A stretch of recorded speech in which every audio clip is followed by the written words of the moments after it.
here. For those of you that don't know, my name is Javier Inclán. I am the government chair of the ACT-IAC Talent Community of Interest. My partner in crime, as we like to say, is Sydney Heimbrock from Qualtrics. She is the industry chair. She will be joining us shortly. She had a meeting that overran. So I am doing the honors of introducing our good friend, Dr. Wendy Walsh. Dr. Walsh is the Chief Learning Officer, Air Education and Training Command at Joint Base San Antonio Randolph in Texas. She is responsible for providing leadership, support, and technical direction to enable an Air Force culture of learning. Dr. Walsh connects learning professionals to collectively build, share, and sustain an accessible, meaningful continuum of learning for airmen. Dr. Walsh graduated in 1999 with a bachelor's degree in political science and Master of Public Administration in 2003 from Sonoma State University. She earned her doctorate in education leadership from Frostburg State University in 2021. A career public servant, she has worked in both state and federal agencies for the last 30 years. She has an impressive track record collaborating with governments, academia, industry, and communities to develop research, grow education, apply innovation, and expand possibilities to create culturally relevant, effective educational experiences responsive to organizational needs. I could tell you that I have heard Dr. Walsh a number of occasions. I was at the AT-D conference last September, and I left that very enthused, very excited, very reinvigorated, I think, because the way she presents this topic is something that we could certainly all get on board with. So without further ado, Dr. Walsh, the floor is yours. Hey, thank you so much. It is really a delight to be here. And I want to thank you, Javier, and Sydney for inviting me to this community. If you were on early, you heard me say, oh, I feel kind of strange that I haven't really participated in this community. And now I'm here presenting. So I'm really excited to get to know each of you. We talked about the framework as we started. So please feel free to raise a hand or put something in the chat if you have feedback or you have a question on what I'm talking about. Before I say too much, I need to say these are the views and perspectives of me, Wendy Walsh, and not necessarily those of the Air Force, but they may be as well. But I'm not representing the Air Force. I'm really representing myself, my leadership, and then the work that I am doing at the Air Force. I'm authorized to present as well. So again, I'm just incredibly happy to be here. As was mentioned, I've been in the government for over 30 years. I started my career working with the state of California. In my job, I started out in a technical job as a psychiatric technician, working at a large state hospital for people with different abilities. And so it was really interesting to start my career there because working with people with a variety of different capabilities really opened my aperture to possibilities and looking for possibilities within people. And so I'm always looking for people to achieve, to grow. And that was really kind of honed in that first job. I also had amazing leaders who taught me in that job. Working in kind of a nursing and psychiatric care can be really stressful, both physically and mentally. And I worked with leaders who paid a lot of attention to play. So integrating play into work, really trying to have that work-life balance was very important early in the career. Long hours, sometimes we have to do double shifts. How do you take care of yourself? How do you take care of your employees? And also there was a spirit of innovation. So early in my career in the 90s, the mid 90s, I was trained as a coach for the Coaches Federation. They were pretty new at the time. And I'm so excited now. I work with the Air Force and we have the Department of the Air Force coaching program where we partner with Better Up. And we have nearly 300 or just over 300 Department of the Air Force certified coaches. So it's so weird when you're in your career, you start 30 years ago, and as you go down, you see how some of these ideas grow, shrink, grow, expand, and then take hold. And it can take a long time. I think part of working in government and working in industry and support of government is that we have to be persistent.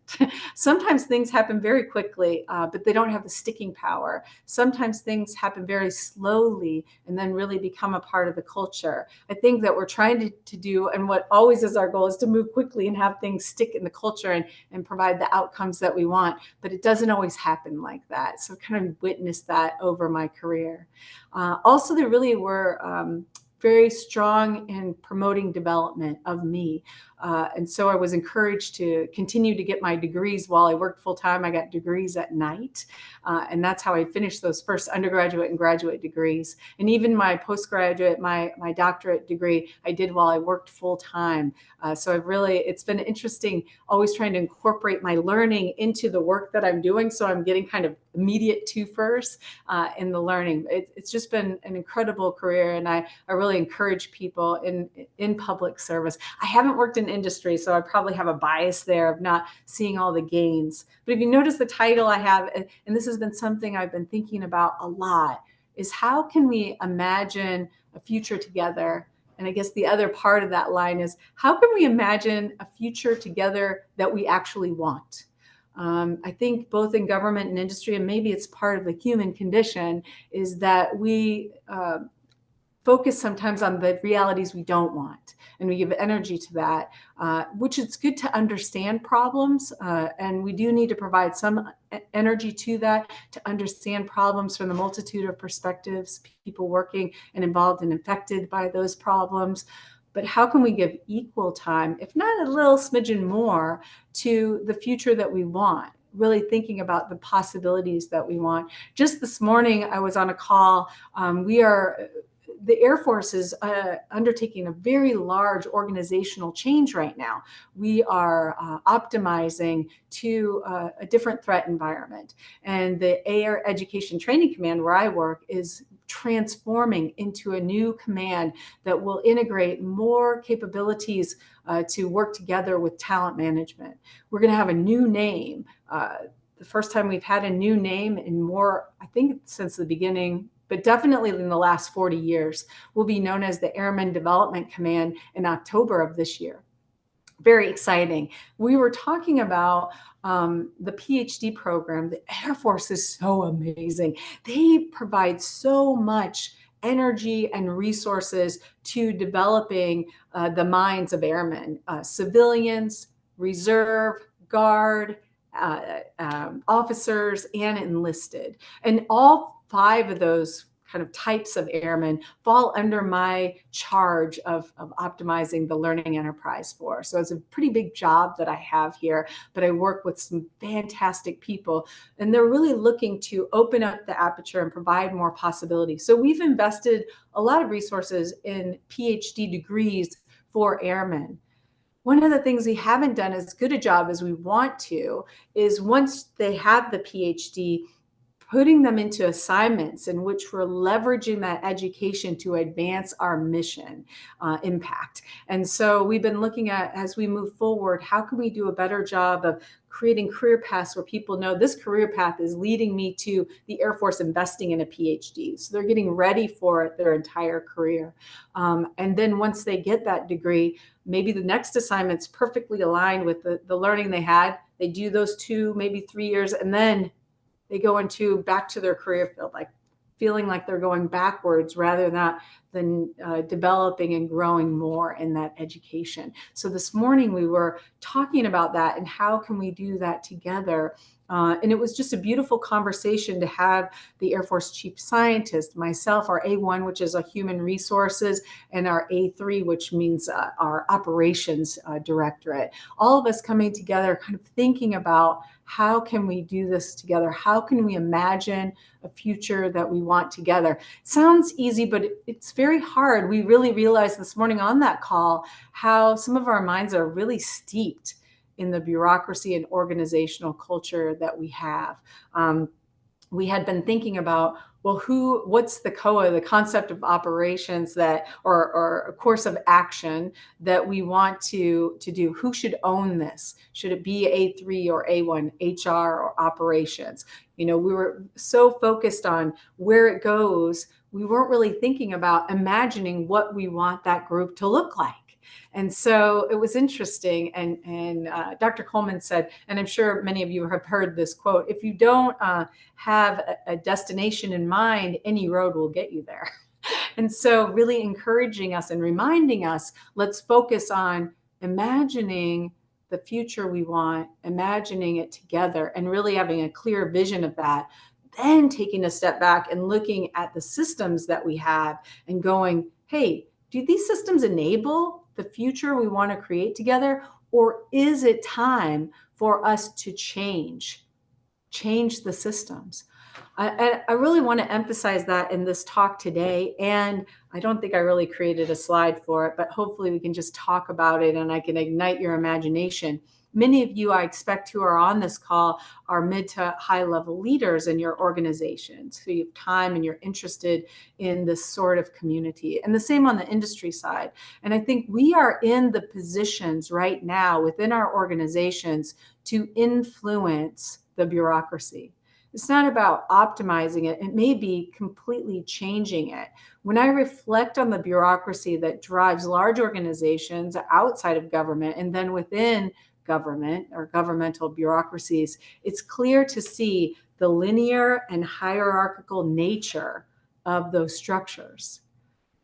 Well, now we see through biology, we've seen it before, and now we see with the internet, and now we see with social media, all of the network that how people can have influence. I mean, when I started my career, there was no job called an influencer. Now we have influencers, and they're making a good living on that. They're leveraging the network. They didn't necessarily work up to the highest position and now can make the decisions with power to manage the hierarchical linear system, but they're activating the network. So can we reimagine organizational structures that can activate the network, that are net-centric, that can navigate uncertainty and actually thrive on that uncertainty because it's releasing or making possible more possibilities. You know, it's accentuating our potential. This can sound really scary. Like, well, why want certainty? I mean, the rules are set in place so we know the guardrails, so we know the lines, and that's true. But how much are we letting those guardrails imprison us and not allow us to really maximize the collaboration, the potential of us working together? How much can we transform together? Lately, I've been thinking a lot about the relationships government have with industry and how many times those are very transactional, going through our contracting process, which is another process I think that we should be brave and see how we might imagine how we do acquisition to be more human-centric, to really, again, be more transformative, collaborative, and collective. Right now, our systems are set up to be transactional and to mitigate just untrustworthiness. So they're not a space where we're growing trust, but rather we're mitigating untrustworthiness. You know, we're looking to mitigate why I shouldn't trust industry while I can't work collaboratively because you will be too self-interested to come up with a collaborative solution that will serve our nation for national security or whatever our mission area might be in the government.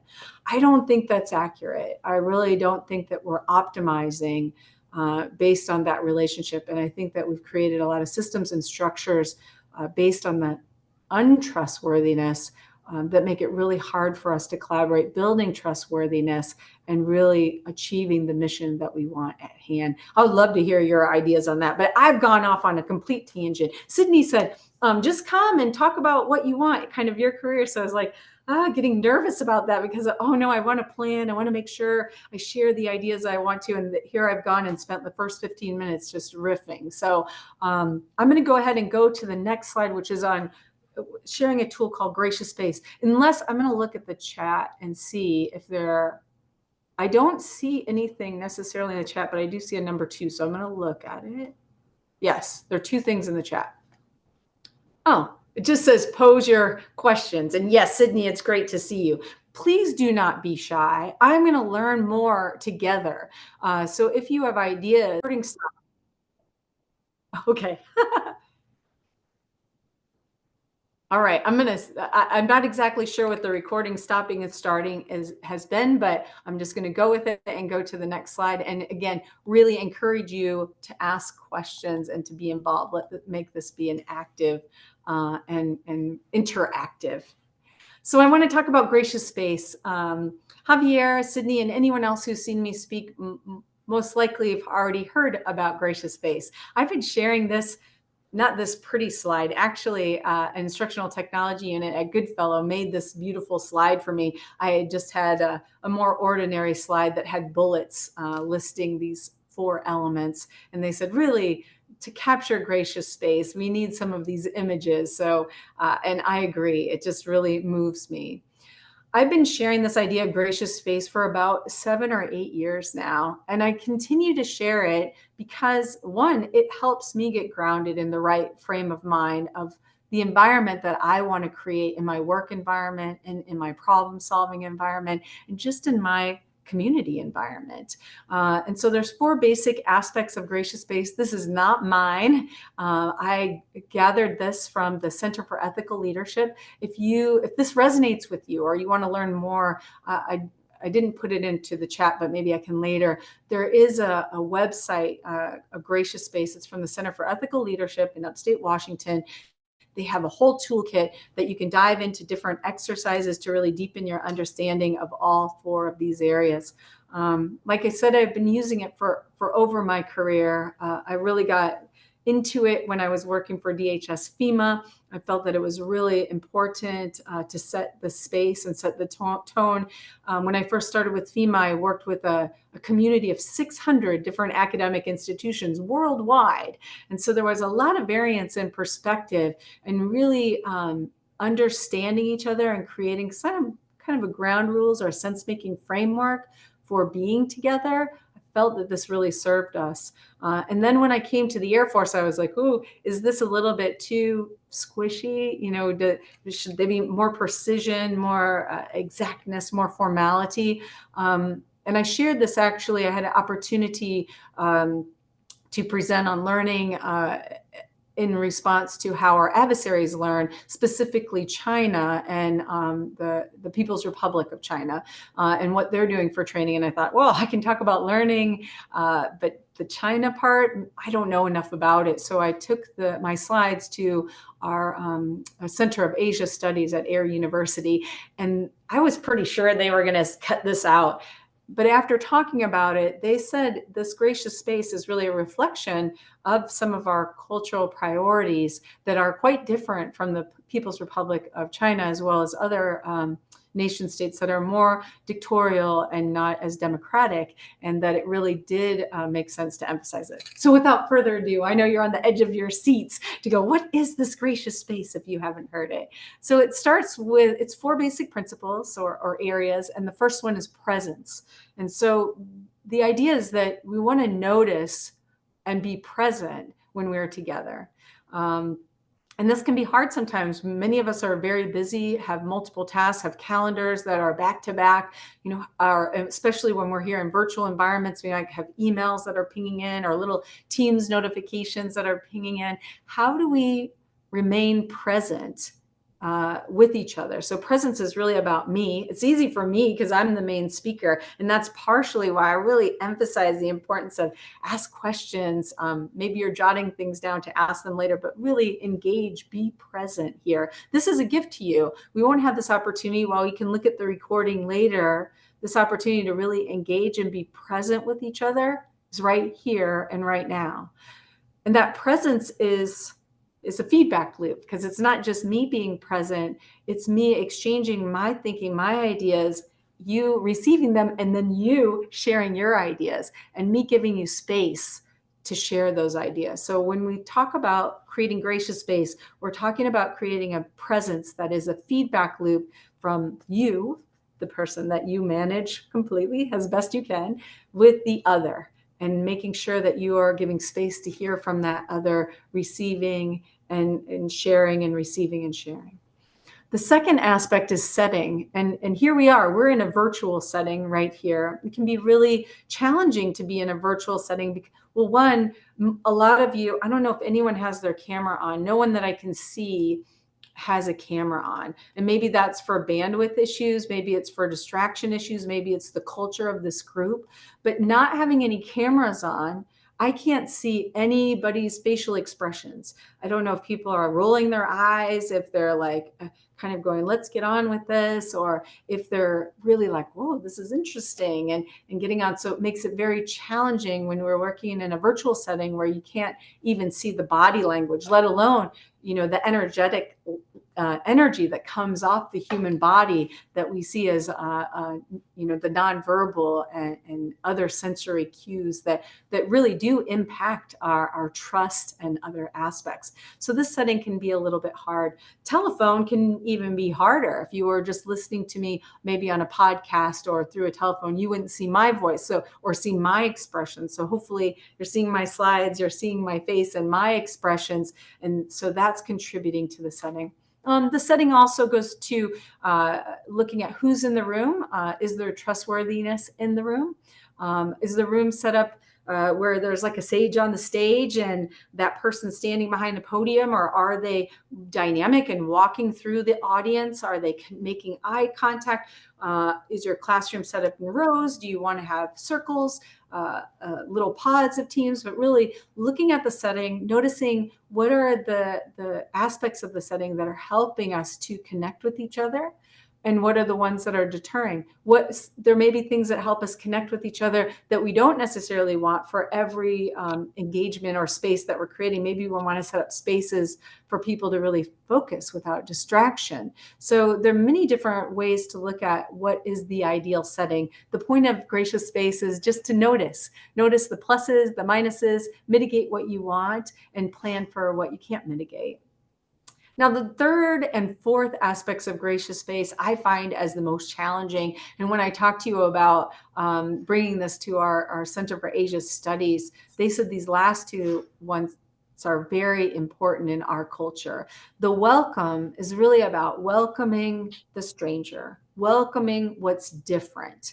So when someone has a different idea about how things should go, that instead of just feeling being defensive or giving them reasons and justifications of why something is going this way or should go this way or should be this way, taking time to really listen and allowing that person to share their perspectives.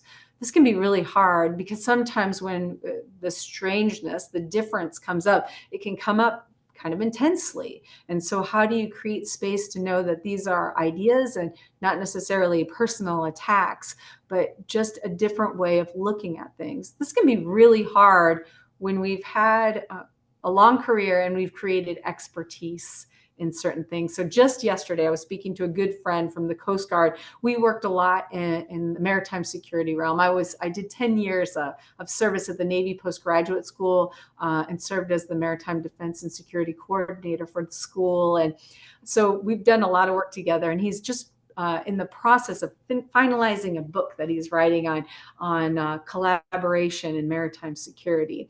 And he was sharing as he's been writing that book and really thinking about and reflecting on some of the stories and where he was, that he had done a lot of studies as an attorney, as a guy who does mediation across nation states in order to address what could be potential conflict and diffusing that. I mean, he's had some amazing opportunities and experiences that have led him to be an expert in maritime security. And he talked about when he's been in these international communities, he'll be like, these are the top 10 threats to maritime security. And over time, he's learned those top 10 might not be the same priority for every nation state. That while we might think human trafficking is near the top, another nation state, it may be climate change. It may be smuggling of antiquities. And so in order to not just say, you're wrong, it's this, having the grace to listen and hear and understand the realities of different people, different cultures, different nation states. And so he's said, as I've gotten older, I've really seen that. So whenever I hear something like that, and I have my own stories about that too, when I get older, if I realize certain things about my behaviors or my defensivenesses and things like that, I always want to share those so that maybe the younger folks can learn it sooner. I think with every generation, we learn a little bit sooner. And so that welcoming the stranger, for me, I notice some of the triggers that happen. Again, when I get defensive, when I start thinking about all the books that I might like to share with you to sway your perspective on a certain night, rather than taking a breath and listening and hearing your perspective. Each one of us have come from different roots. We've had different family sorts of environments that raised us.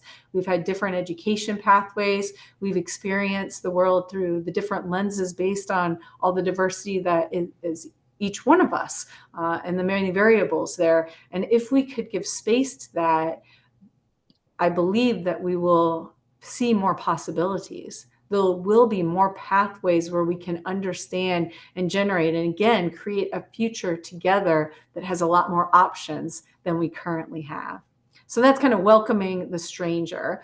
And then learning in public. Oh, this is a hard one sometimes, especially hold this job. The Chief Learning Officer for the United States Air Force is a very big job.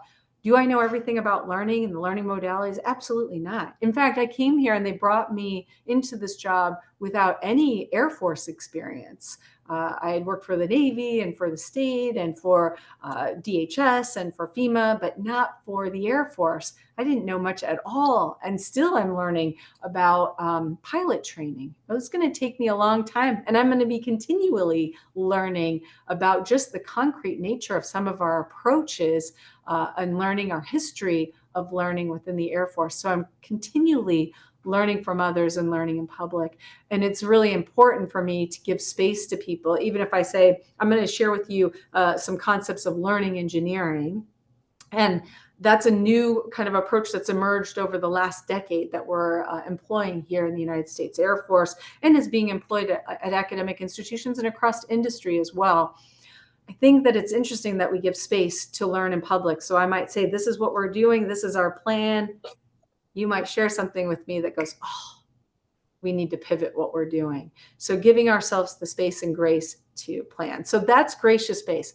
I know no one is chatting. No one is raising their hand. Can I get people to put in the chat whether or not this was useful, like a Y or an N? Useful, yes.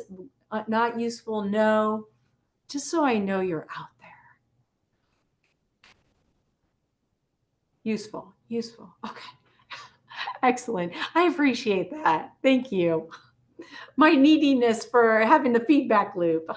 Okay, great. And if you have any ideas or questions, please share it. So let's see if I can get it. So learning engineering defined. So as I started to say, learning engineering is a pretty new kind of academic approach to learning. It's melding the ideas of learning science, of education research with engineering, systems engineering, looking at systems of systems. So there's been, again, about a decades of scholarship, some good manuscripts coming from Harvard, ASU, certainly Carnegie Mellon. Some people attribute, and a lot of people, maybe all people, attribute the learning engineering, the words to Herb Simon, who was most notable, at least in my world, for Sciences of the Artificial. Talking about how we can engineer learning. I think Buckminster Fuller, I think you might be able to give him a little bit of credit too, and there's probably a lot more people. But a lot of our top schools and industry and government are looking at this idea of learning engineering. So again, there's a lot of scholarship on this, but I wanted to create a definition that would convey the rigor and at the same time be what do you call that when it's like a digestible, accessible. So I'm looking at learning engineering as a sense-making framework. And you can look at engineering where I'm looking at it as a sense-making kind of meta framework for your organization.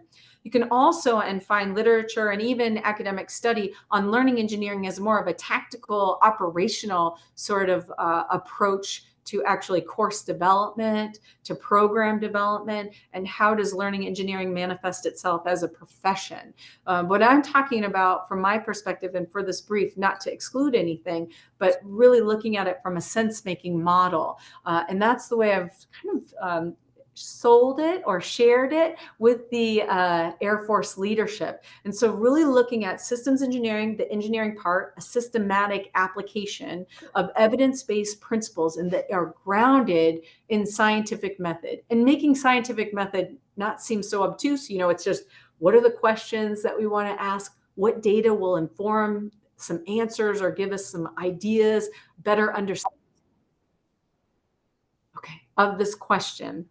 And then from there, how can we analyze it? What sort of analytical tools do we have? Quantitative, qualitative?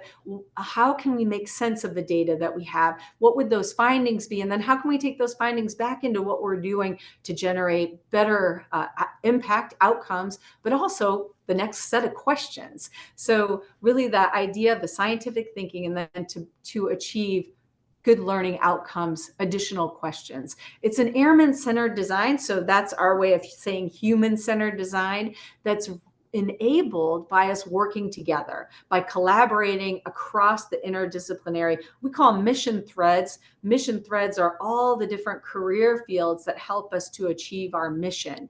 And then we want to measure that by competency acquisition to actualize our mission readiness, really our learning outcomes. So understanding our outcomes, we're measuring those by competencies. I don't know how many of you are engaged in any kind of competency modeling in your organizations, either industry or government. If you want to just put that in the chat. I'm interested in learning more because I think I've been working and engaged in competency-based learning really kind of officially probably since 2016, 17.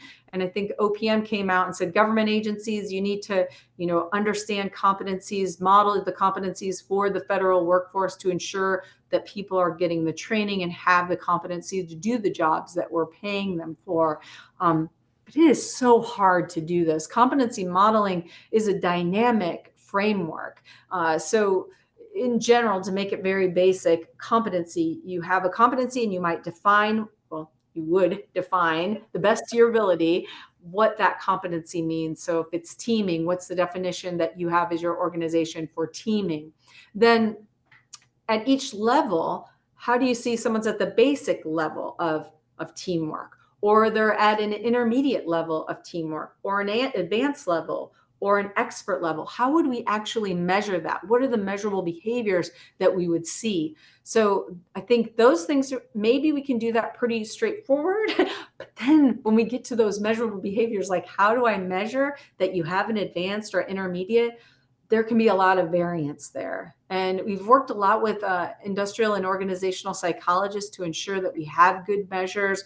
We've worked to ensure that our data collectors, our teachers and supervisors and airmen themselves know how to do kind of a self-assessment to look at their own behaviors, but then those behaviors can change. So how I team maybe in an environment where I'm working in a command staff might be different than if I was deployed to a field environment. Or if I was working remotely, the teaming might be different than if I was working physically with a group. So how can we do that? We're still working it. We have a lot of exemplars across the Air Force. One thing about the Air Force that I love, well, there's so many things, but another thing I love about the Air Force is that they provide a lot of autonomy to people to try and do things. So people are given basic direction and then lots of space to implement, which is good. And then sometimes can be challenging because then we get a kind of fragmented implementation approach. And it's hard for us to find where the exemplars are. So in some of the new reorg, we're looking at how we can have a more command structure that allows that autonomy, but also creates that sense of belonging. As I'm saying this, I'm thinking self-determination theory. So you have the competency, so the three principles of self-determination theory is competency, autonomy, and then belonging or relatedness. DC and Ryan are the authors of that. But if you're not familiar with self-determination theory and you'd like to learn kind of a high level, Daniel Pink wrote a book called Drive, and he uses slightly different. I think for competencies he uses the word mastery, like the top level of competency, but otherwise it's fairly aligned with the theory of self-determination theory, which is a theory I love. I actually utilize that for pretty much any pain point. Whenever I'm feeling uncomfortable in my life, I might say, okay, am I lacking in a competency here? I need to learn how to do something outright or better. Or am I lacking the autonomy, like I don't have any room to practice this particular skill, or I'm working in an organizational structure that doesn't allow me to have the autonomy, or the belonging, do I not have the support or top cover to do something? And I mean, that can be in a work environment, it can be in a family environment, it can be in any kind of organization that I work in or that I'm living or a part of. I found it to be really useful to help me to kind of interrogate that, how I might improve. All right, I'm going to try. I think I see. Okay, we're starting. Oh, excellent. Excellent. Yeah, I'd love to talk more and learn more with you about competencies. So I'm going to keep going into the learning engineering. And again, this is just a little bit of the same thing I was saying. But what I want to show with this slide is that I'm trying to make a complex, large system simple to understand for leadership. So when I talk about learning engineering, it has three basic pillars: human-centered, interdisciplinary, and evidence-based. Those are all things that I could share with our leadership, with our generals, that they could resonate with. Yes, we want airman-centered. Yes, we want to build a culture of trust where people know where they fit in and how they're valuable. We want to see an ecosystem, not just of capabilities of our platforms and technologies. We want to see an ecosystem of our people. And so that was very enticing to them. The interdisciplinarity and shared understanding. The United States Air Force has over 220 individual career fields that have their own training tracks. So we have a lot of specialties, which is great. We've created a lot of expertise across the force to ensure that we could meet our mission requirements. That expertise has created stovepipes. People have patches on their sleeves that say, I am a maintainer, I am a cyber professional, I am a pilot. People have different patches that share who they are. And so the sense of being an overarching airman, it doesn't exist as much. And so this us and them mentality, I see it every day. And so that's been kind of one of the things I've been looking at to say, okay, where are we just maybe blindly or without consciousness creating an us and them divisions between our own force? And can we make conscious choices maybe not to do that, to create more empathy and understanding? So creating some collective standards that have shared flexibilities. So it's not a standard that's so rigid in your environment, it can't work, so I have to do an exception to policy, or I have to really do a formalized. Can we create a policy that has the agility that it can be adapted and implemented with trust at the lowest level? I mean, is that concept antithetical to the zero trust that we're trying to do within information? I'm saying that maybe we can do both. I don't know. I could be proven wrong, or maybe there is a different way to look at it. But I think it's important that we look at that. I think otherwise we're creating more us and them. And the more us and them fragmentation we have within our organizations and our agencies, that's a vulnerability that an adversary or competitor can exploit. And so really creating that sense of shared vision is super important. And then the last, the evidence and competency-based, having a data-supported element to understand the environments that we're working in. So a lot can be gleaned from years of work in a field.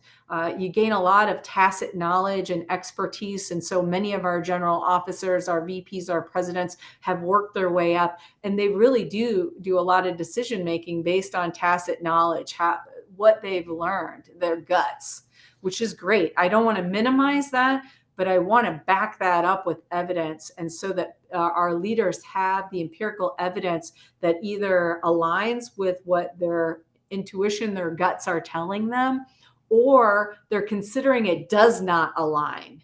And is there a blind spot? Is there a bias for them to consider? I just think having that richer understanding provides a much better decision-making model. And so, and that has been really wildly accepted, that if we can have this empirically based decision-making, empirically based understanding of the operations that we're doing, of the career development that we're on, that we know I'm here, I want to be here, and this is how I get there, because we've done the evidence-based work to back it up.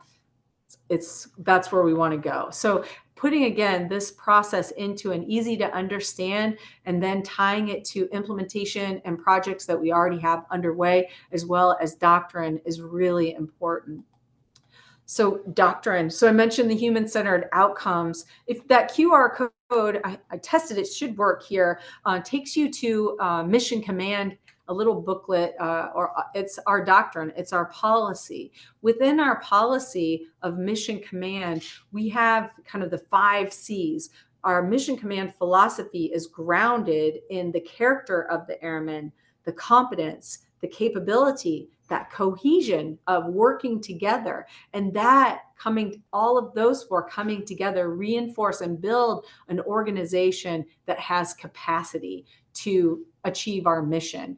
And so we have this beautiful doctrine. And then we had the work that we've been doing on competency modeling, but we weren't bringing those 2 together. So I think that it's very powerful, and it helps win friends and understanding and create sense for our airmen when we can tie what we're doing, a certain project. It's not flavor of the month. This is grounded and foundational in the doctrine of Mission Command.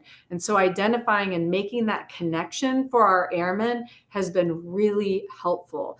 And that human-centeredness of it, that it is all applies to you, your own character, your own competence, your own capability, your own connection, and then taking that up a level to your teams, to your squadrons, to your wings, to the career field, to the MAGCOM, to the Department of the Air Force writ large.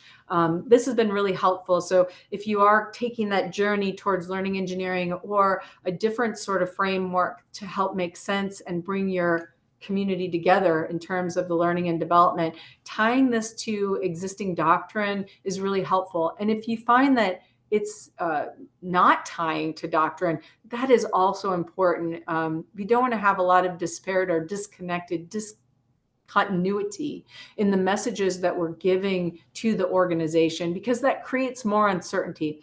The world is full of uncertainty. We don't want to add systems that generate even more. We want to have systems that are going to help us to make sense as we can, and then to navigate. We'll never mitigate or completely reduce uncertainty. We have to learn how to navigate the uncertainty with shared vision. So the next aspect is the interdisciplinary process. And I've talked about the self-determination theory, which is a key theory of motivation. Other aspects that really help us in that interdisciplinary process are our communication. How do we communicate? What are our lines? Are we only communicating across our organization with like a tasker system where I send something out and then you get a task and it has to be done within this period of time, but it does or doesn't have all the needed information? Or am I calling you up and saying, hey, a tasker just went out and I just want to give you some context? Or perhaps even with the tasker system, you could have a video that went along with it. How is this tied to mission response, and why is this important? Especially a tasker that seems like one tasker we just got 3 months ago. Is this the same thing? And can I just cut and paste what I did last time to do this? Really thinking through the communication strategies. And those, again, the communication is working towards a shared understanding. I want to be clear, shared understanding doesn't mean agreement. A shared understanding could be understanding that we don't agree on something, but I'm interested in the logic that you have that's brought you to the place. What are the variables that are impacting you, the inputs, the activities, the outputs? How are you seeing the outcomes differently? So if you follow kind of a logic model so that we can understand. Again, don't have to agree, but understand. And then accountability and trust, really setting up systems that really empower people to take accountability and encourage people to do that. Psychological safety, this is a real tough one. I've had many conversations with my leadership here about how do we create psychological safety. Just yesterday, we had an all call to talk about this transformation into the Airman Development Command, and a whole auditorium full of people. Very minimal questions coming from the audience. A few more questions came in through the virtual, and many of those were anonymously submitted. So what does that say about our psychological safety? The general has said many times, I really need to hear from you. If you don't tell me, then I just have to make decisions based on the data and the people who are talking to me and the command staff. And he recognizes that we're missing pieces that could inform the decision-making model. But the hierarchy that we have, the culture that we have of having somebody at a lower level civilian or a lower level enlisted, or even at a mid-level, how that question is asked, how it's formulated, how it's heard, is it coming across as a gotcha? Is it supportive? All these things are turning around in people's head. Did I vet this question with my leadership? If I ask this, am I going to get it when I get back to the directorate? How do we create psychological safety in our systems? I don't yet have the answer to this. So if you do have the answer, please, or you've made any headway in creating authentic psychological safety in your organizations, I love to learn that. Along the same line, the emotional intelligence, but even with the very high level of emotional intelligence that our leadership has, the cultural dynamics are still challenging maybe the flow of authentic communication, just because of how it's going to be perceived. Other aspects are our technology enhancements and deterrence. Certainly everybody's hitting up with this artificial intelligence and all of the ways that it could make our jobs easier. Then there's the fear aspect of how it could replace jobs, how it's going to evolve. What is the human machine interface? What are the security interfaces? Are the new technology advances actually deterrence to us making the human connection, to us learning how to have the human machine interface? Are we just contracting those out and kind of deferring having to really address the enhancements and deterrence from an inside? Because if we have a contract do it, maybe one of you in industry, then we also have, well, it wasn't what we wanted or the outcomes, but it was, we did our best to communicate with industry to get it. So I'm just curious about, that kind of process. And while we've been mainly looking at the interdisciplinary within our own organization, then how do we do that interdisciplinary when we're teaming outside of our organizations for things? How do we create these same things: motivation, communication, shared understanding, accountability, psychological safety? I think it's kind of next level too. Maybe we have more or less control. I don't know. This last box here, I don't know, any of you familiar with the OODA loop? You want to just give me a yes or no in the chat, the OODA loop? John Boyd, it's an acronym, stands for observe, orientate, decide, and act. So only one yes and a couple no. So John Boyd was a pilot in the Air Force, and so he initially had the OODA loop. Oh, great! I've been on the road at Maxwell. There is a road called OODA Loop at Maxwell, for those of you who don't know the inside joke that Angie just posted there. I think that it is a really great step in understanding the process of how we make decisions and where the inputs are. There is a very large body of scholarship on that touches on some of these ideas that are in this box. This box is a fairly new iteration. It was published. There were a couple of papers, and then it was published in a book called You're It. Very easy to read book. You're It is Crisis Change and How We Lead. I put a little citation or reference on the slide there. Hopefully you can read it. Lenny Marcus, Eric McNulty, Joe Henderson, Barry Dorn, David Gergen. They're from Harvard's. They have a national leadership, National Preparedness Leadership Initiative that's been at Harvard, really educating crisis leaders. So they've been looking at the OODA loop too and seeing how they could maybe extend it. So you can see this is not a loop. They call it a Mobius. And you can see the movement. I added this graphic. Actually, our instructional technology unit helped me add this more dynamic loop. When you see it in the book, it's just a regular kind of figure 8 that shows the movement. But so it starts on the left: perceive, orientate, predict. They call those are the thinking aspects of decision making. Then on the right, decide, operationalize, and communicate, those are the doing aspects of it. Oh, thank you, Colin, for putting that up. Oh, and you put the MPLI up also. Awesome. So perceive takes the place of observe. And I love this. And there has been some scholarship, so I don't want to say OODA loop never considered perception. And that is part of the observation, but I like outright replacing the word, because perceive really extends that I'm noticing this is my perception of our engagement here today. I could observe, how many people actually are posting things in the chat. But then I could perceive a lot more people are, but maybe they're on their phone or they haven't figured out the chat, and I'm feeling like we have a good engagement. Or I could feel like people are only paying attention when I tell them to put, what is my perception? So you can observe certain very concrete evidence, but I might have perception that really biases me either in a positive or not so positive way.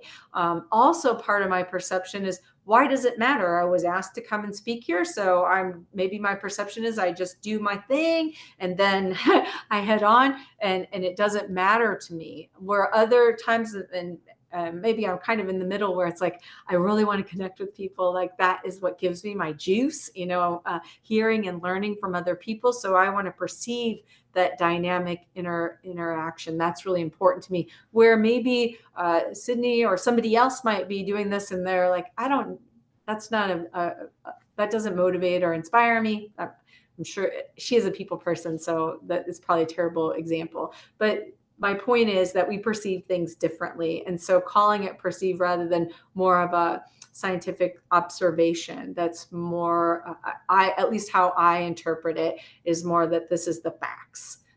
It's very hard to observe anything completely.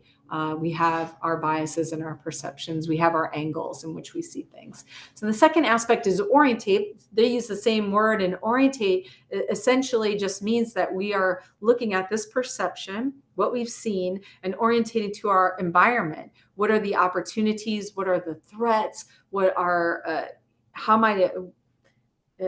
fast do I need to move on this? And there could be a lot of different variables that orientate my decision making. Is there pressure on me? Do I have time? All those things will orientate what I need to do next. Now, John Boyd would go, okay, once you've observed and you've orientated, get going and act, bias for action. And in many of our environments, certainly in the military, certainly in Homeland Security, there is a bias for action, which is incredibly important, because that action and moving saves life, saves property, protects our nation, infrastructure.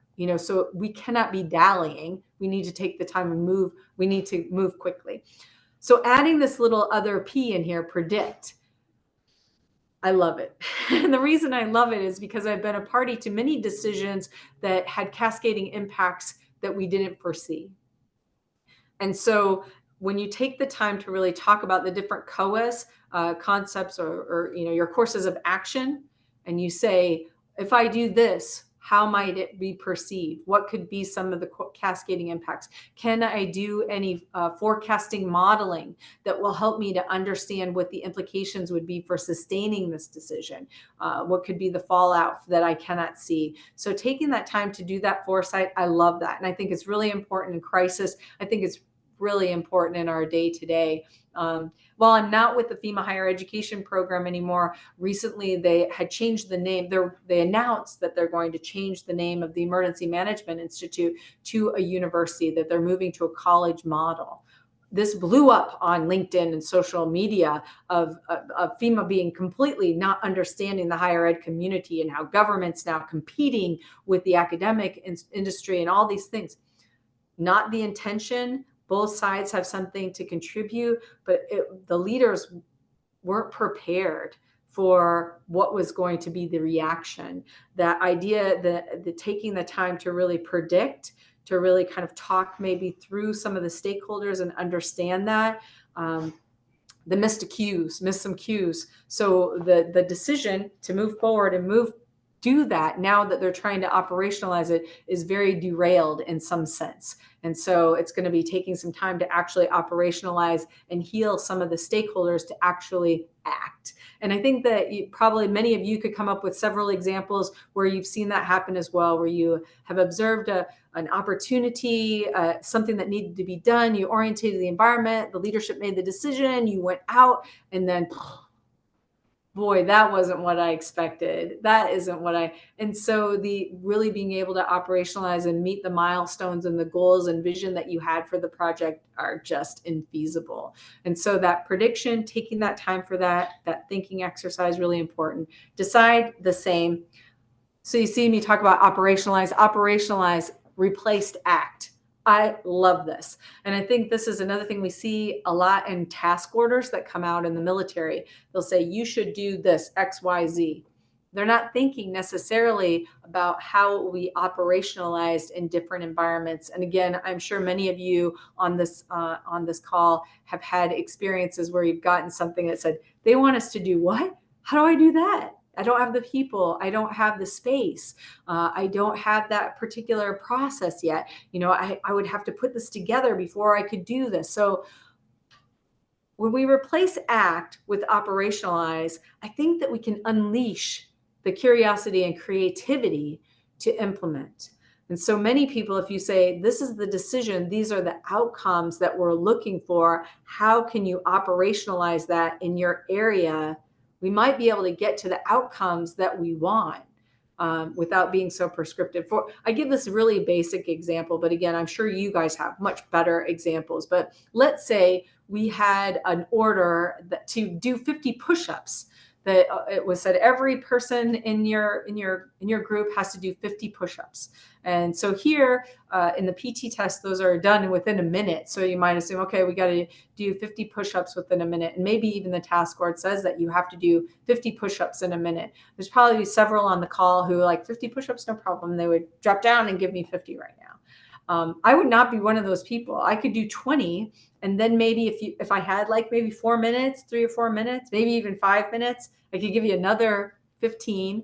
And then if you give me a little bit more, I could get to your 50, but it might actually take me 30 minutes. Maybe I could do it in 15, not sure. I would have to kind of practice with how I could operationalize it. There might be somebody else who has another different ability that isn't able to do even one push-up standard. Maybe they could do the hand release push-up. Maybe they could do a push-up on the knees. So how are we giving people the opportunity to really help us understand how we can operationalize? How can we give people the space for creativity in order to meet the mission? That also means giving trust to people and having, systems of accountability too that you're working with. I just love that. So I've been sharing this a lot. Our general has picked it up as well. The last step is super important. I don't know how we got away with this. Again, maybe inferred, but that is communicate. So once you've operationalized it and gone, okay, we've done it, then the leadership thinks, okay, we can do 50, 50, Javier, 50. So decided, okay, everybody can do 50, but doesn't understand, oh, we're able to do 50, but this wing or this group of people, they do their 50 within 15 minutes. This group does their 50, but it's an adapted model where they're on their knees. This group does 50, but they do 50 over a week's time. However it might shake down, then leadership understands how has it been operationalized, and then that perception will lead to the next questions. Remember how I talked about that scientific thinking, how we go through that and then we come back to ask more questions, or it changes, our perceptions are changed. So I just wanted to share that. I found it to be very useful model for decision making, and again, helping us to have that shared understanding. If we shared this model across other communities that are working with us, I think it's a nice dialogue point. It will also help to foster some greater understanding. So that's a second interdisciplinary spot. I know this is kind of an eye chart, and I shared my slides so they can be shared with you as well. But these are our foundational competencies. And for each one of these, you can see the kind of a short definition. So accountability. honesty and reliability, perseverance, effort and grit, communication, effective messaging. What I did is I tried to create these bookmarks to share with people these competencies we're doing every day. And so identifying what opportunities throughout our day are we successfully, effectively adapting to what's happening? Like in this call, I think the recording came on and off, on and off. The first time I kind of took a moment and said, oh, is everything? The second time it happened, I just went with it, adapted. I feel like I adapted. I took a step in the right direction. And so just noticing those things and making them real. So 24 different foundational competencies is a lot. But if you start thinking about it in your daily life, like, how am I being inclusive here? How am I creating a welcoming culture and talking with industry, and I'm talking with government stakeholders? How am I making sure that the language that I'm using isn't just government specific, and being thoughtful about that in an effort to foster inclusion? So anyway, just wanted to again share an example of how we can make some of these kind of seemingly obtuse ideas of competency modeling and the competency levels and what is a competency definition. How can we make this more accessible to our workforce? And let me get to the next one. So one of the things too I'm working on is creating spaces for us to make sense. So I have a 9-year strategy. I put a couple of QR codes on here. One is from the symposium we had in 2022. The one on the right is from 2023. I hope they work. If they don't, just drop me a line. I'm waiting for the 2024 video. I should have it within the month. So by the end of this month, beginning of July. So as I was thinking about my job and how do I create the body of knowledge in order for us to optimize force development and learning across the Air Force, there were 3 areas that just kept coming and kind of hit him in the head. And that was the ecosystem. How do I know this organization is serving over 700,000 people?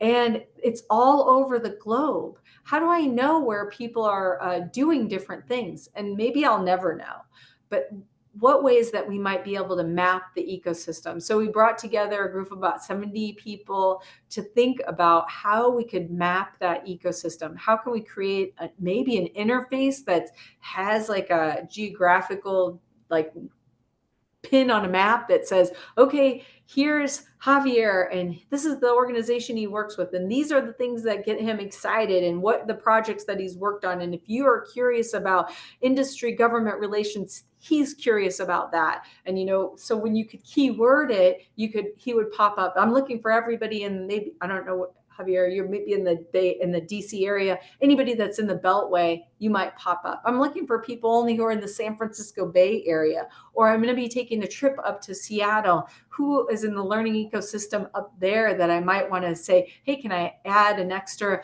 3 hours or maybe have coffee with this person and learn and connect with them? I've just been tasked with doing a new AI policy. Who's looking across the ecosystem that's doing AI policy or AI at all in learning? So having a space that we could query and really creating an ecosystem map for learning. That's the one area. The next area is, how do we tell our story? This is really about information flow.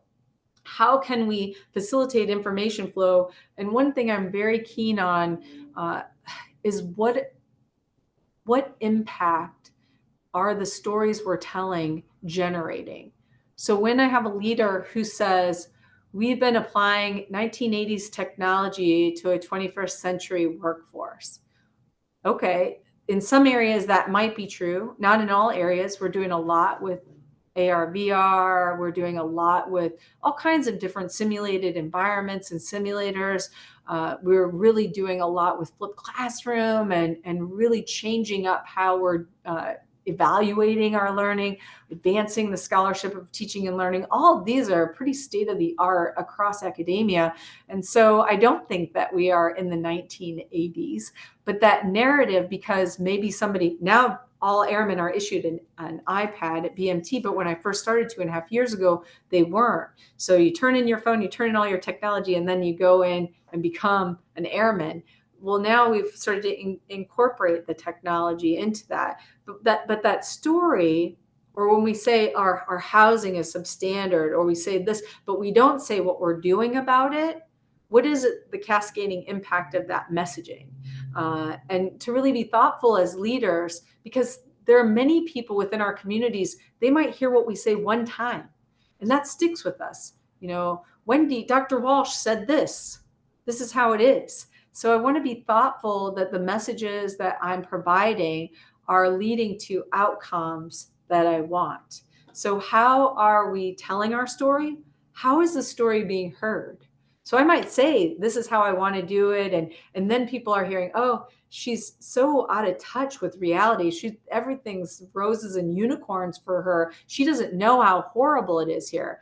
That might be an outcome of me just generating a positive message. So when I get there and I see things and I can cultivate empathy, but also generate possibility and inspire, that dynamic is important. How the story is told, how the story is heard. The third leg of that information flow is how the story is documented.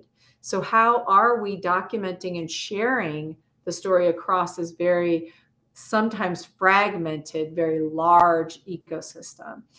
So those first and second one kind of go together.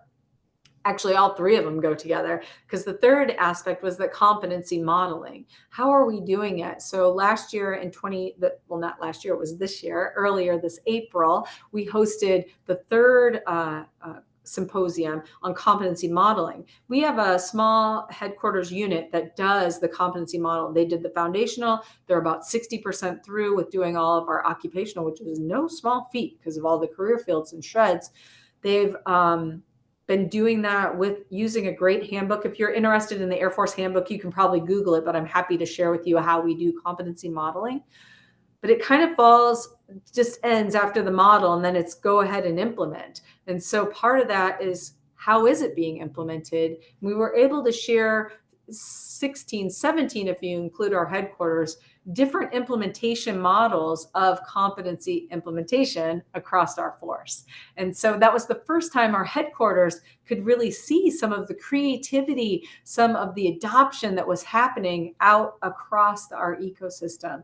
Now in September, they're going to host their own competency summit, because they now see the community of practice that was invisible to them then. I see that as a great win. But those three topics, then I will be repeating 3 rounds. So in 2025, we're going back to the ecosystem. We're actually going to be meeting up at Wright Pat in Ohio, and then talking about where are we at with the ecosystem now, and how can we do a better job of understanding that. I'm very excited again about the technology that we have with artificial intelligence to really understand and query a lot of the documentation that we have. And actually the Air Force has an AI that we've created inside, not to compete with OpenAI, but nippergpt.mil. If you're a government, especially a DoD, you'll have access to that. It's been ATO'd with the DoD for us to be able to build up our own artificial intelligence, for us to learn how to do that, where some of the challenges might be in security, how to train our workforce on managing that, what kind of cloud space and data space are we really in for, how do we better partner with industry rather than just say, oh, industry, you take care of the AI part and we'll just leverage it or utilize your systems with AI. I want us to keep up on that learning trend as well. And so we're really looking at how we might be able to do that without being in competition or busting the bank, because we just don't have the kind of money that like OpenAI might have to build something like this.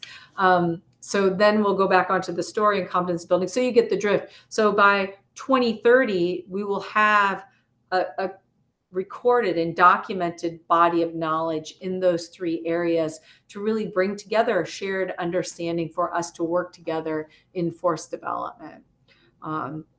And I think having this vision was very helpful for people. Again, our brains want some kind of certainty. We want to see some kind of pathway, something that we can resonate with, we can set goals around. And so I feel like this structure was just enough, but not too much, because there's space in between where different areas can work on their own ecosystem mapping and kind of get inspired at that 3-year mark and then build their own and then come back, share and ignite again and come back, kind of that iterative and feedback loop, and then create a system in which we're doing this. All right, I'm almost out of slides. I know I've gone over. Thank you, Javier, for posting the handbook. That's very exciting. I added this in. Recently, I was listening to, I don't know if any of you have heard of Mel Robbins. I'm pretty new to knowing about her. She has a podcast, and it just popped up when I looked at what's new and noteworthy. And it was really interesting. She was interviewing on that particular podcast Professor Tal Ben-Shahar. Tal Ben-Shahar. He's a Harvard organizational development. He got his degree in, and then he teaches a couple of classes that are very popular. He's really kind of a positive psychology bent. He's written a few books, and the most recent one he wrote on was happiness. So it's kind of interesting to listen to this. I have mixed feelings about happiness. I'm happy. I love being happy, and I choose happiness. And I love the positive psychologist, but I am sometimes skeptical in thinking about it, which I think is healthy, at least for me. But as he was talking, I was thinking of Taleb and the anti-fragile and the black swan and resilience. Like, all these different ideas were coming to my mind. And a couple of things stood out to him. So this podcast was just back in April, so it's not too old if you wanted to go back and listen to it. But he talked about post-traumatic stress, significant issue in the DoD. And what he talked about, which reminded me of the anti-fragile, was post-traumatic growth, and about how can we choose to kind of, and I'm not sure, maybe it's harsh to say it's a choice. I've certainly been with and lived with people who have experienced very significant post-traumatic stress. And so to say you can control it or you can choose growth instead of having the stress, I'm not so certain about that. I think all of the trauma that we navigate in our lives, it's a journey. And so to say one way or the other, I think it's a very personalized journey. And I just hope it's a journey that we can support each other in and have a large amount of compassion and care for. Actually, I think one of the most important things we can do in government and industry and anywhere is to care for each other and to be kind. So this idea of post-traumatic growth, I like the notion of it. I think all of us can think of a time where it's been dark, or it's been hard, personally, or because of a family member or whatever. In fact, I haven't met a person who hasn't been able to share that they've had a dark time. And during that time, what did it take to get you out of that? What are some of the strategies? So we had some strategies that I thought were really interesting. Maybe those of us who have been in the innovation game, where they talk about minimum viable product, he talked about minimum viable intervention. So that when you're in that dark time, maybe you have a child that is really struggling, having a hard time kind of growing up and finding their career, ending up at home, maybe even having drug issues or your own potential problems. What are the minimum viable interventions that you might be able to do? You know, think of one thing that you're grateful for. Try to add one thing to the routine. Like, I'm just nothing else today. I'm going to get up at 8 o'clock and I'm going to take a short walk around the block. You know, really thinking about what are steps that we can take to, again, create some certainty, some routine in our lives. These ideas where we feel the most fragile is when we have lost the sense of control, and really giving us some space. So I wanted to put this in here. I don't know if this would resonate with you, but it's something I'm thinking a lot about. Someone shared a statistic with me recently that the increase of suicide has increased by 30% since 2020, attempts and actual. That really is, it's hard for me to even say the statistic, that people feel so alone and so separate, that that's the only choice left. I know there are many variables and there's a lot of complexity to that issue. So again, I'm not taking any moral stance, but for our airmen specifically, who I'm responsible for, I want to make sure that they have the tools and they know that they're cared for, and that there are community members that want to help and to be a part of them feeling that sense of connection. There's in the military, and maybe in a lot of the government organizations and private sector organizations that you represent, there is a culture of perfectionism. There's a culture that we have to be something, that we have to do things so right all the time. It's a lot of pressure on people young and old. And so when we can maybe give people a break from the judgment and shine some kindness and some compassion and really look at that, I think that the impact could be significant. So I'm just sharing that with you. I'd love to be a part. If that's something that you're interested in looking at deeply, or your organizations have done some research or worked in that area, I think that's an area where collectively we might be able to help support each other. We need to be turning those statistics around and help our community at large to know that they are enough. You see those sweatshirts now, I've seen them a lot in the airport, that say you're enough. Like, we're trying to give messages to people. And I don't know if it's because of the technology and how isolated that we can now be, or how targeted that people can be with their meanness, and that we get it so directly. What can we do to also kind of counter that with kindness? So that's that. Let's see if I can get us to the next slide. One of the slides, I want to be known for this quote, imagine a future we want. Again, I kind of started off at the top of the sharing. I think we spend a lot of time in thinking about the outcomes we don't want. Not that that isn't useful to be able to mitigate and really do some future thinking about what we do need to pay attention to. I think equally we need to be thinking about imagining the future that we want. I came into federal service really as a result of being impacted by the 9/11 attack. And in reading the 9/11 Commission report, one of the biggest variables that I think we still need to work on changing is that failure of imagination. How can we imagine what we can do together and how strong we can be together? How can we imagine new government and structures, new government and industry relationships that transform us, that allow us to have the strength that we need, so that we are really providing what we need to, what the taxpayers are expecting from us, and doing that together. What's it going to take? And then just a call to you individually, what will we do? What will you do to make it happen? So I want to inspire you. If there's any questions, I'll go back to that, but I also want you to know that if you're real hot on the learning engineering, want to learn more, there is a conference coming up. I think it is the third, maybe it's the third or fourth conference. There's an IEEE group that is called Icicle, and they are bringing together the full community, industry, academia, government, to be looking at this learning engineering as a pathway forward. And so it'll be in Arizona, a little bit hot, July 22nd to 24th. I will be there. And if you're interested, check out the QR code and come. I think the early bird registration ends in a couple days. So you might want to look at that sooner than later. And I think that is all that I had. There's my contact information. That's actually my cell phone, my office number. I don't check very often, so you can text that number or call. And then that's my email. All right, that's it, Javier. That's kind of what I had. And Sydney, did I make the mark? Did you anything else? No, I certainly think you made your mark, and I'll turn it over to Sydney to close us out.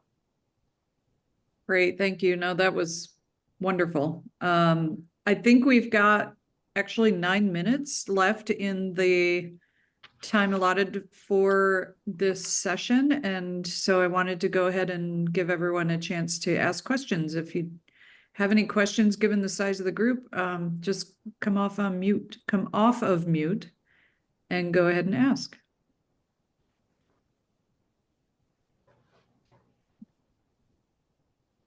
Hey, Dr. Walsh, this is Colin May from HUD OIG.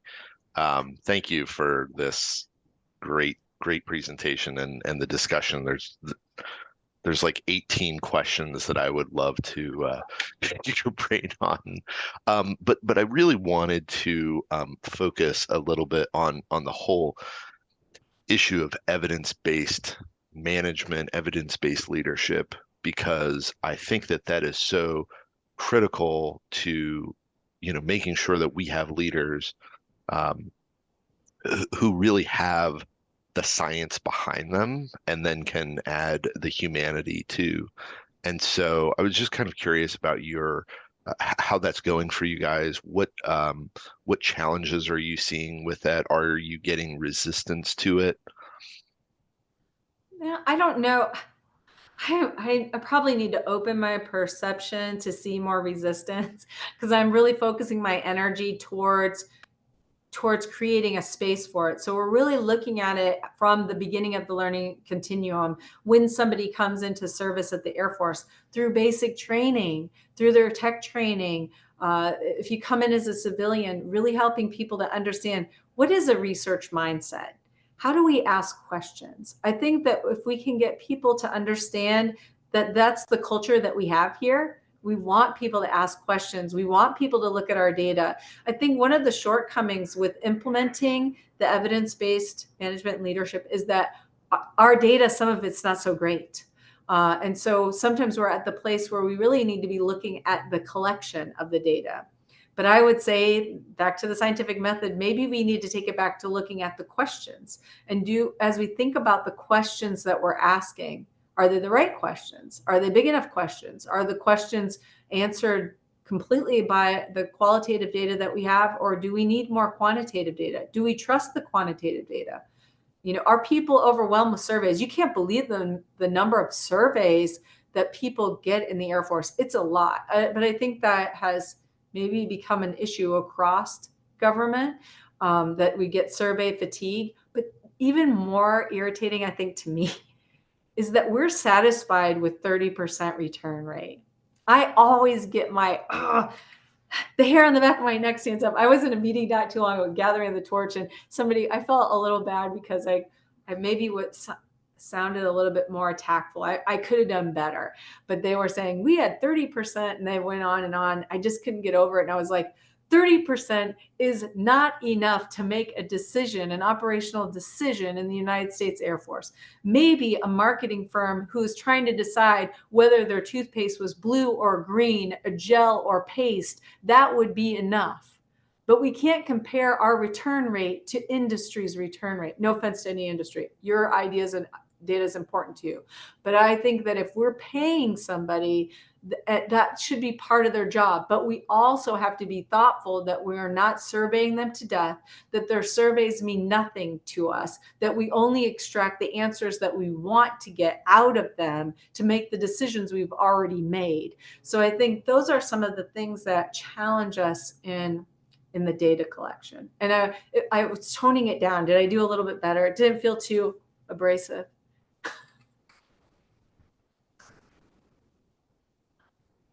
He's not going to come off mic and tell me, Cindy. He's just going to laugh at me.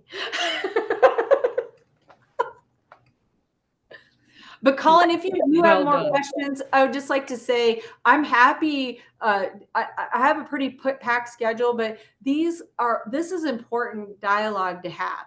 And so if there's an opportunity where we can carve out 30 minutes or an hour sometime, let's put it on the calendar. I think that we'll both be better as a result of that. No, I totally agree. I would say we're driving down to Florida tomorrow, so I would stop in at Maxwell, but I'll have a. You wouldn't find me. You wouldn't find me. I'm not at Maxwell. I'm in Texas. I'm in San Antonio, okay. Texas. There you go, even better. Maxwell, but yeah. You could see the OODA loop. You're right. That's right. That's right. Hey, Mike, do you have a question? Because you came on camera.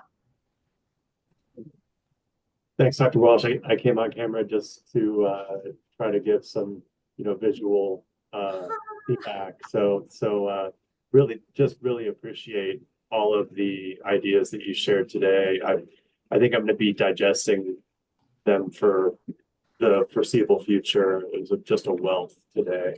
I do have a question, one in particular, your 9-year strategy map. What I was really impressed by that, and maybe a bit like overwhelmed. And you know, hearing things like competency modeling and the ecosystem, and I think of the ecosystem, that metaphor can apply to so many things, but in our learning community, I think of it as the learning ecosystem. I'm not sure if that's the way you mean it in this graphic.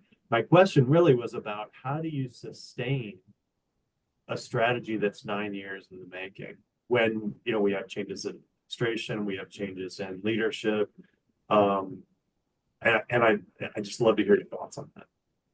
Yeah. Hey, Mike, what organization are you with?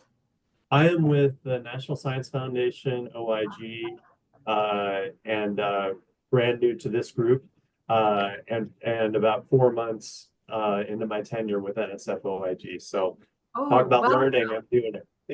Welcome. What an awesome organization.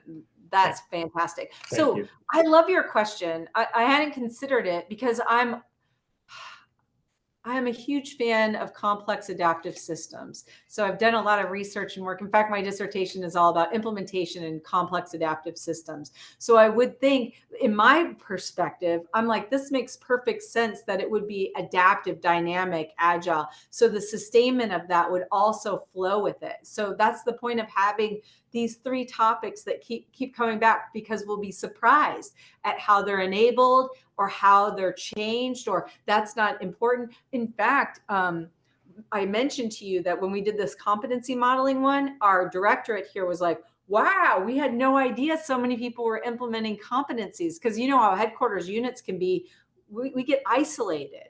And when you're in the field, you know that you're like headquarters, they don't really know anything. They're just trying to make Congress happy or whatever, you know? And so it's to have that connection. And now they're going to do the summit in September. So I'm going to hopefully get to that summit, kind of see what they're doing. Maybe we'll find out that competency modeling, it might grow and change a little bit. What's the topic we actually cover in 3 years? Because if they have an annual competency summit, they'll be, you know, building knowledge this whole time. So when we come together with this symposium of groups to look at how is that going? Who's represented in this? Where are the challenges or the pain points in that? How is technology helping us to do this?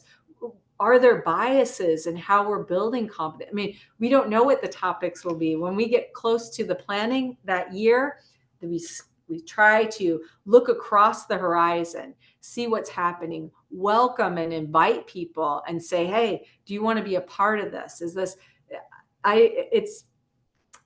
for me, it seems really easy to see how this will grow and evolve because my mindset's very dynamic. Maybe I take that for granted. And I think your question's really good. And I would like to, I'll think more about it too, while you are thinking more about what I've shared. I'm going to think more about that. I think sometimes I need to have more compassion for people who see more of a static and certain, or want that certainty, or see this is the process in which we do it, or the steps. And this is a weird graphic because look at it, it looks like a step.